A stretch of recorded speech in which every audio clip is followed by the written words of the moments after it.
In a dramatic turn of events revolving around a political merry-go-round, and after spearheading recalls of main opposition MDC alliance legislators in a cutthroat power struggle with Nelson Chamisa, MDC T Vice President Thokozani Khupe and her allies now face recalls and expulsion themselves anytime.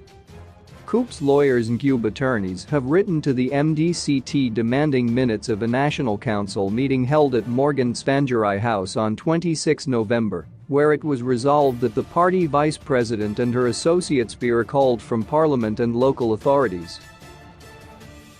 The letter, dated 6 November and marked urgent, says Khupe is facing expulsion recall. It protests tribalism in the political plot based on remarks made at the meeting. We represent the Deputy President Han.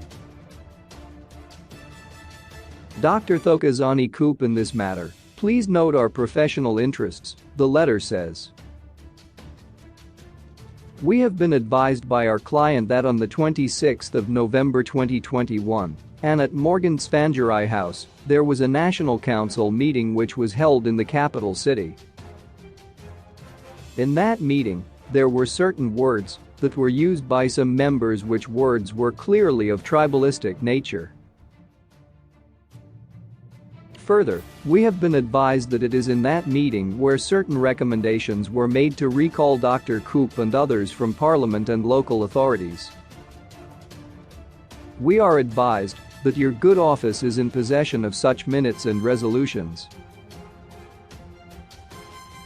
We request that your good office share with our client the minutes and resolutions of the National Council of 26 November 2021 urgently, so that we could be in position to take full instructions. We have it in good authority that the intended recalls are due anytime, therefore, we expect to hear from yourselves as a matter of urgency.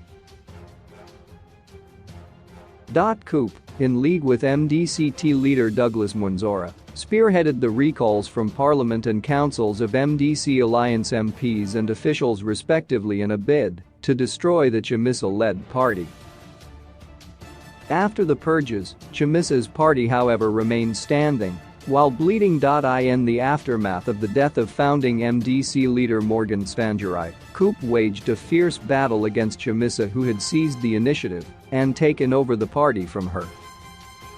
Khupe, Chamisa and Elias Matsuri were Tsvangirai's deputies then. In the process, the MDC T split. The party first split in 2005 and has suffered several breakups after that. Khupe remained hanging onto its carcass, while Chamisa, initially with Mwonzora and others, formed a 2018 electoral pact, which later morphed into a party called MDC Alliance. But Khupe performed dismally at the 2018 general elections, while Chamisa put a stellar showing, only losing to President Emmerson Mnangagwa by a wafer-thin margin in the presidential election. By some unofficial accounts, Chamisa won the presidential election. Khupe and Mwonzora later teamed up and used the courts to secure an order that the MDC T should hold an extraordinary congress to replace Tsvangirai. Chamisa and his party boycotted that special congress, however. Mwonzora then defeated Khupe in a chaotic congress. After that, Mwonzora and his party cooperated closely with Mnangagwa at the political actors' dialogue and in parliament, prompting critics to say the MDC T is now a ZANU-PF ally and lapdog, a tag now difficult to shake off. Now Mwonzora has turned against Khupe and is plotting to recall and expel her and her allies from the MDC T.